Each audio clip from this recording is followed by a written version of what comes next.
Björn en Mieke vierden afgelopen weekend hun 11-jarig jubileum op grootse wijze op de Grote Markt in Venray. Duizenden bezoekers genoten met volle teugen van het enthousiasme van het Venrayse duo. Daarnaast waren er ook gastoptredens van onder meer Lex Uiting, Beppie Kraft, Prüfmaar, Spik & Span en Van Lieshout en Aans.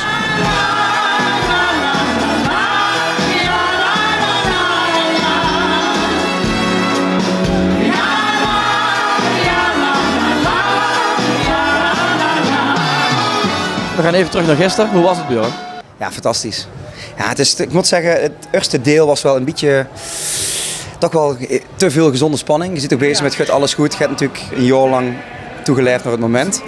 En ik moet zeggen, na de pauze, toen was het plein stond vol, de sfeer zat er mega in. Ja, topband, leuke gastartiesten. Dus ja, toen voelden we wel van, dit gaat hem worden. En dat bleek ook na de pauze. Het was echt top. Dus je weet gaan op de Ja, hoe bouwt die spanning op, Mieke? Daar zo'n moment dat je voor het eerst het podium op gaat hier op de Grote Markt. Ja, dat was niet heel gezond, denk ik. Maar goed, ik heb zenuwen gevoeld waarvan ik niet wist dat ik ze had. Nee, was echt wel, die ontlading was heel groot. Ik kreeg ook echt zo'n trillipje toen ik erop liep. Ja, gewoon super mooi om dat te zien. Echt een heel mooi plein. En ja, het plein was gewoon heel mooi gevuld. Met heel veel mensen die wij dan jarenlang al tegenkomen in Limburg, vooral gisteren. Dat is toch wel echt leuk om die gezichten allemaal hier te zien dan, bij elkaar te komen. Dus ja, hartverwarmend. Ja, vanavond wordt het nog ietsjes drukker dan gisteravond. Hoe is dat om hier in je eigen Venray te staan, Björn? Want dat had je 11 jaar geleden natuurlijk nooit kunnen bedenken. Nou, toen zijn we ook begonnen met het eigen Venray. Maar ja, dat is natuurlijk als je 11 jaar bekijkt. En uiteindelijk nou dat er inderdaad gewoon uiteindelijk 5000 man, ruim 5000 man in een weekend, speciaal voor ons, ja, het samen als jubileum komen vieren en uit de hele provincie. Ja, dat is wel uniek. En ook gewoon dat je ziet bijvoorbeeld ook Prüfmaar, uit IJsselstein gemeente, Rob, dat iedereen ook de hele met die liedjes kent. Ja, er is wel wat. We hebben wel wat bereikt als Venray zien in de afgelopen 11 jaar. En dat komt hier heel mooi eruit, ook met dat Lex en ook Spik & Span, Beppie, dat iedereen het super tof vindt om hier te komen. Ja, dat is wel echt, ik zie wel kippenvel momentjes. Ja. Ja, Mieke, want het is een gigantische productie. Ja, hoe box je zoiets voor elkaar samen? Nou, niet alleen in ieder geval.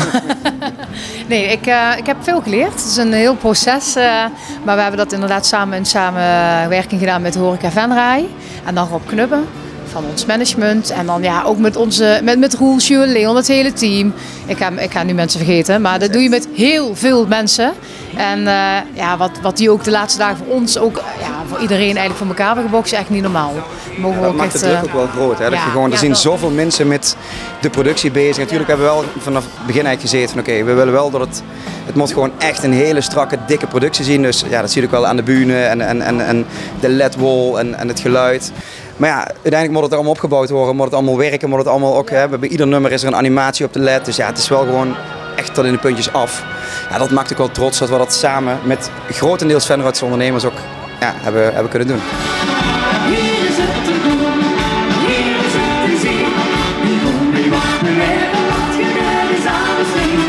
En als we dan even terugkijken naar 11 jaar Björn en Mieke, wat is dan, Mieke, bij jou binnen jouw hoogtepunt van 11 jaar Björn en Mieke? Ik denk gisteravond. Nee. Nee, dat zijn er te veel. Weet je, ik heb daar eigenlijk altijd schik in. Het is echt, wat ik vooral grappig vind, is dat het echt begon als een lolletje. Dat ik niet wist wat het LVK was. En ik kende Björn gewoon van de koets.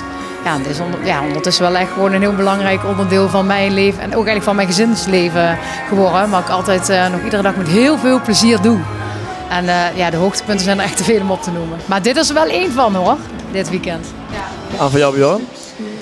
Nou, ik moet zeggen, als ik echt 11 jaar terug kijk, zeg maar, dat ik vond het wel een heel speciaal moment dat we op de 11/11 nog in Maastricht, op het Friedhof, dat er 20.000 man, 1000 sterren vanaf begin tot het einde mitzongen. Toen stond ik bijna te janken op de bühne en dacht van, wow, wat is dit?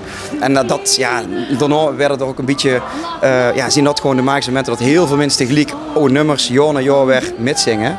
En dat ook, dat de fanbase zeg maar, steeds groter werd en dat je dat dan hier allemaal samen ziet komen, dat vind ik uiteindelijk denk ik wel het hoogtepunt ook wel. De kers, de kers op de taart. Ja.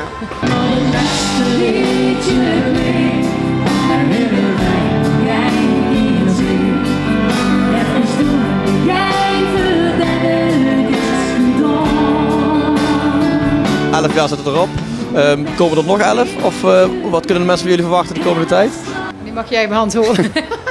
Ja, minimaal 11 toch wel, Ja, toch? jawel. Minimaal. Als ze het dan ook leuk vinden. Precies, zolang ze ons leuk vinden, zolang wij er gewoon heel veel energie kunnen instoppen, maar ook het voor terugkrijgen. Want dat is natuurlijk een mooie wisselwerking. Ja, dan gaan we door. Ik vind het te gek. Dus, en dat stralen we denk ik ook wel uit dadelijk.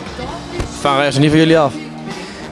Nee, Venray zeker niet en ik hoop Limburg ook niet. Dus nee, we hopen dat nog gewoon niet. Ja, weet je, zolang, dat zeggen we ook Duk, zolang de mensen volle bak meedoen en weer die energie terugkrijgen die we ook geven, ja, waarom zou we dan stoppen? Ik bedoel, ja, dat is, mooier kan het niet, toch? Bizar toch?